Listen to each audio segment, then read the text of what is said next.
Hello guys, मैं Shailesh sir फिर एक बार आपके सामने कुछ टॉपिक्स लेकर हाजिर हूँ।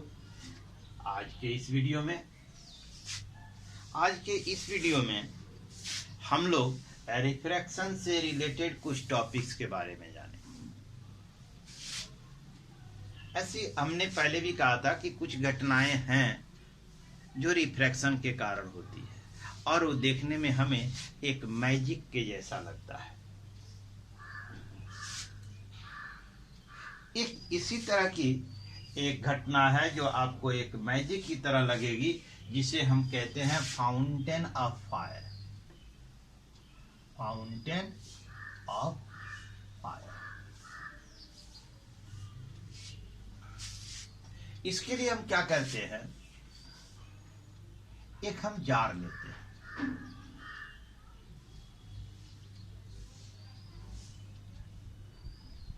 ठीक है, इस जार में हम करते क्या हैं, जितनी इसकी चौड़ाई है उतनी ही फोकल लेंथ की हम एक convex lens on the one side of the wall of the jar fix कर देते हैं। क्लियर?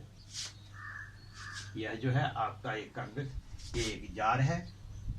ठीक है, जार की यह चौड़ाई है, जितनी इसकी चौड़ाई है यानी फोकल लेंथ बराबर विड्थ ऑफ जार, जितनी विड्थ की। ठीक है ना? अब इसमें एक और काम करना होगा। जहां इसका ऑप्टिक सेंटर है, suppose that this is the optic centre, ठीक इसके सामने यहां पर एक पिन होल कर देते हैं। यहां एक पिन होल कर देते हैं। ठीक है, ये आपका पिन होल है। अब इसको आप अपनी इच्छानुसार इसे पानी से भर दें। अब इसमें पानी क्या कर दिया, भर दिया।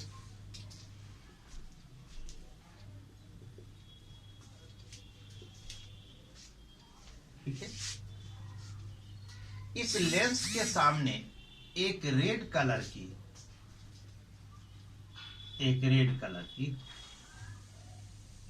ग्लास शीट देते हैं, और करीब होगा glass sheet.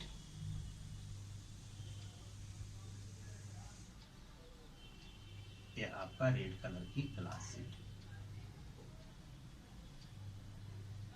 Red colour glass sheet.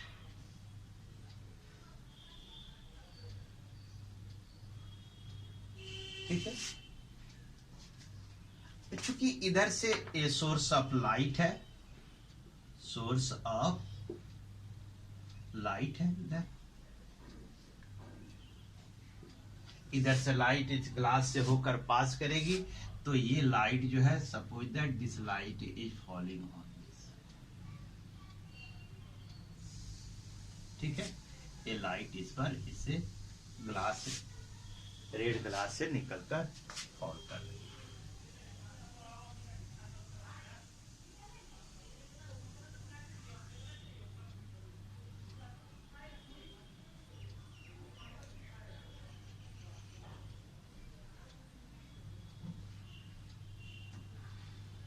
ठीक है, ध्यान से देखें। और यहां से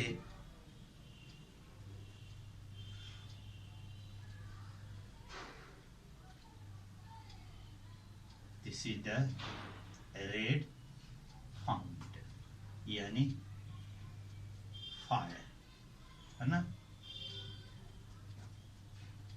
फाउंटेन ऑफ फायर। अब क्या होगा, जरा देखना है, समझना है मैजिक। ये एक जार है, जार की ये चौड़ाई है, इस चौड़ाई जितनी है ठीक उतनी ही फोकल लेंथ की एक कन्वेक्स लेंस इसके एक वाल में फिक्स कर देते हैं। ठीक इसके ऑप्टिक सेंटर के, है ना, सामने अपोजिट साइड वॉल में एक पिन होल कर देते हैं।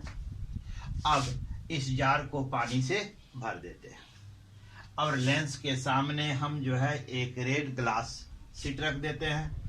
इधर रेड ग्लास शीट के इस तरफ सोर्स ऑफ लाइट है। लाइट जब इस रेड ग्लास से होकर पास करती है तो लेंस पर इंसिडेंट करती है और लेंस से इंसिडेंट करने के बाद कन्वर्ज कहाँ करेगी, यह जो है पिन होल पर। तो ये पिन होल से वाटर निकलेगा। पिन होल से क्या होगी, वाटर जो है, स्ट्रीम ऑफ वाटर जो है क्या होगी, बाहर निकलेगी। तो जो बाहर पानी गिरेगी वह ऐसा प्रतीत होगा देखने में कि this is the fire, stream of the fire. ये बिल्कुल रेड कलर में आपको दिखता हुआ नजर आएगा, बिल्कुल लाल कलर में, है ना। दूर से देखने पे आपको लगेगा कि इससे जो है ना आग की लपट जो है निकल रही है मैजिक। तो इसे हम कहते हैं फाउंटेन ऑफ फायर। इसी तरह एक और हम आपको देते हैं glittering of test tube. Glittering दूसरा हम आपको बता रहे हैं, ग्लिटरिंग ऑफ टेस्ट ट्यूब। ठीक है, ये एक जार है।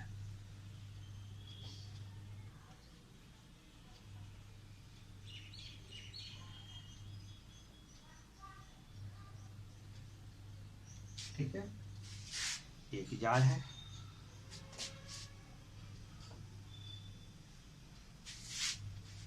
और क्या करते हैं, इसमें हम एक टेस्ट ट्यूब को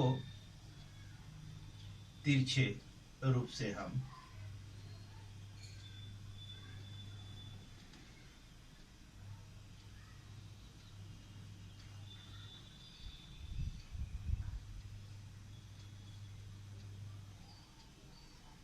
ठीक है, तिरछे रूप से हमने रख दिया। अब इसको हम पानी से भर देते हैं।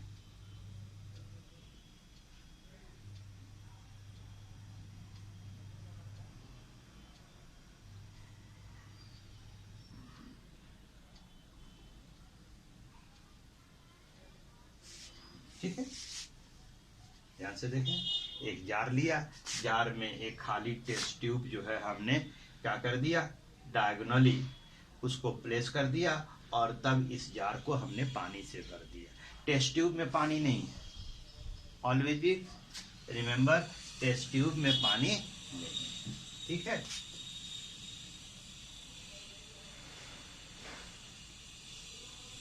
अब इधर से आप देखते हैं, इधर से इस साइड से, तो इस साइड से जब देखते हैं तो आपको ऐसा लगता है कि a test tube glittering just like it contain the mercury.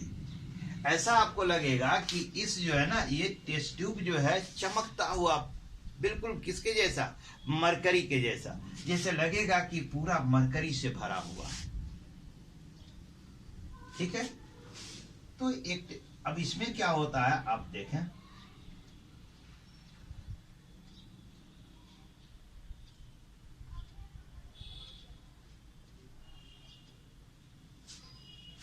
यह रेज पड़ती है and this rays when fall on the glass tube it get totally internal reflect. ये जो है कंप्लीटली इंटरनल रिफ्लेक्ट हो जाती है। एंड हियर इज योर आई,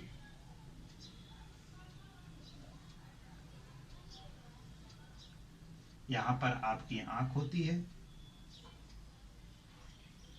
ठीक है, आपकी आंख होती है। जब आप इसे देखते हैं तो ये जो है बिल्कुल आपको चमकता हुआ प्रतीत होता है। ऐसा लगता है कि जैसे इस पूरे ट्यूब जो है पारे की बनी हुई, मरकरी की बनी हुई है। ठीक है, इसी को हम ग्लिटरिंग ऑफ टेस्ट ट्यूब कहते हैं। ठीक है, आइए एक और देखते हैं। एक थर्ड है आपको ये बड़ा मजेदार है ना। ये सब कुछ देखने में क्या लगता है कि ये सब जो है एक तरह से जादू की है। कॉइन हैंगिंग इन एयर, तीसरा हम आपको दिखा रहे हैं। A coin hanging in air, मतलब एक सिक्का आपको हवा में लटकता हुआ नजर आएगा, लेकिन किसी धागे से बना हुआ नहीं, बिना किसी सपोर्ट के आप देखेंगे कि सिक्का जो है हवा में लटक रहा है। ये कैसे संभव है? तो इसके लिए आप एक ग्लास लें,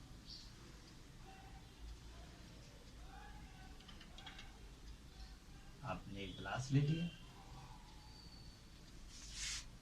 ठीक है।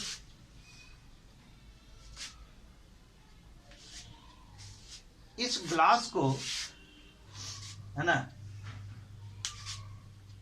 करना क्या है कि थोड़ा सा आपको तिरछे रखना है, टिल्टेड, है ना। इसमें इसकी पेंदी पर एक आप कॉइन रख दें, ये कॉइन है, और इसे आप पानी से भर दें। तो पानी से जब तिरछा करेंगे इसको, तो इसकी शेप कैसे हो जाएगी? ऐसे हो जाएगी पानी की।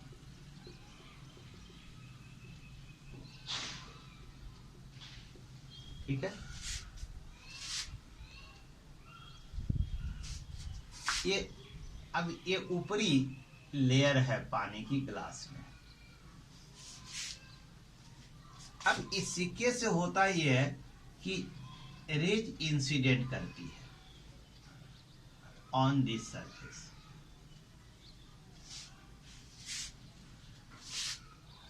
ठीक है। ये इंसिडेंट करती है और यहां से ये रिफ्रैक्ट होती है,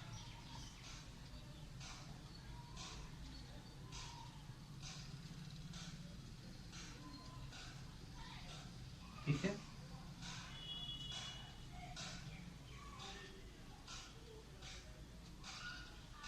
ये यहां से रिफ्रैक्ट होती है। अब इसको जरा आगे की ओर हम बढ़ाएं,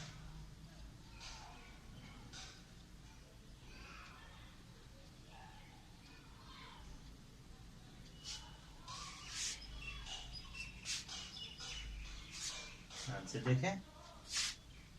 तो ये जो सिक्का है, इस सिक्के की इमेज यहां बनी है। And here is your eye, यहां क्या है? आपकी आंख है, यह आपकी आंख है, आई। When this ray reaches to your eye, the image of the coin seen in the air, और इस सिक्के की इमेज आपको यहां दिखाई देगी, ठीक है। जरा ध्यान से देखें। एक ग्लास है, ग्लास में हमने एक सिक्का रख दिया है पेदी पर, फिर उसे पानी डाल दिया, उसमें ग्लास को थोड़ा सा तिरछा किया, जब स्थिर हो गया, है ना, तो वन साइड यानी कि जिस तरफ ग्लास झुका हुआ है, ठीक है ना। अब यहाँ से दो रेज निकलती है, यहाँ से ये जो अपर लेयर है वाटर की, इससे रिफ्लेक्ट होती है, ठीक है। और ये जब आपकी आंखों तक पहुंचती है, तो आप जब उसकी सीध में देखते हैं तो इस हवा में इस सिक्के का इमेज दिखाई देता है। ऐसा प्रतीत होता है कि यह सिक्का हवा में तैर रहा है, ठीक है। तो आपने एक देखा, coin is hanging in air, glittering of the test tube आपने देखा, फाउंटेन ऑफ द फायर भी आपने देखा, ठीक है। उसी तरह ऐसी और भी चीजें हैं, जैसे कि आप जब एक छड़ी को पानी में डाल देते हैं और किनारे से देखते हैं, तो पानी की सतह पर छड़ी मुड़ी हुई प्रतीत होती है। एक्चुअल में टूटी नहीं है वहां से, लेकिन ऐसा प्रतीत होता है कि छड़ी वहां से बेंड कर रही है। ऐसा इसलिए केवल रिफ्रैक्शन के कारण होता है। उसी तरह हमने कहा था कि सनराइजिंग और सनसेट, ये दोनों चीजें, घटनाएं यानी कि जो होती है जिसे हम कहते हैं delay sunrising, sunset, sorry delay sunset and early rising. होता क्या है, sun in the horizon, sun horizon में होता है, ठीक है। तो होरिजन के एक तरफ सन होता है, होरिजन के दूसरी ओर क्या होता है, ऑब्जर्वर होता है। तो सन से जो रेज निकलती है वह रेज जब एटमॉस्फेयर में जाती है किसके, अर्थ के, तो वह वहां से रिफ्रैक्ट होकर बेंड डाउन होती है, नॉर्मल की ओर मुड़ेगी। और यह जब रेज बेंड डाउन होकर जब ऑब्जर्वर की आंखों तक पहुंचती है तो ऑब्जर्वर उसकी सीध में देखता है, तो उसे उस सन का जो होरिजन में अभी है ना, उसका इमेज हमें आकाश में दिखने लगता है। तो सुबह के समय में हमें लगता है कि sun in the horizon, but still we see the sun in the sky, तो हमें लगता है कि अर्ली राइजिंग यानी कि सूर्योदय हो चुका है, जबकि वास्तविकता है कि सन अभी क्या है, होरिजन में है।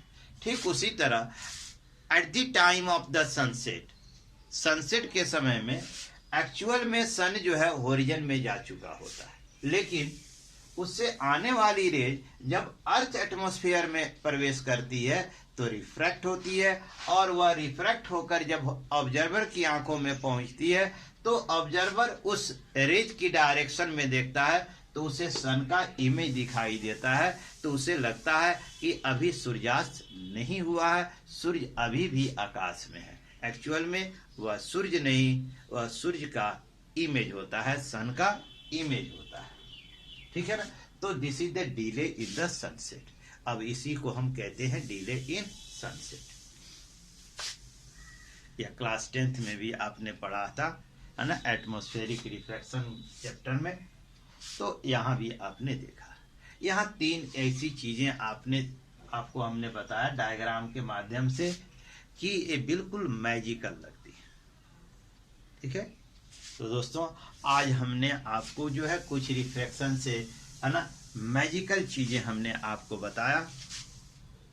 अब अगली बार फिर जब हम मिलेंगे तो एक नए टॉपिक के साथ, रिफ्रैक्शन थ्रू स्फेरिकल सरफेसेज। अब हम स्फेरिकल सरफेसेज से रिफ्रैक्शन के बारे में जानेंगे। Till then have a nice day and thank you.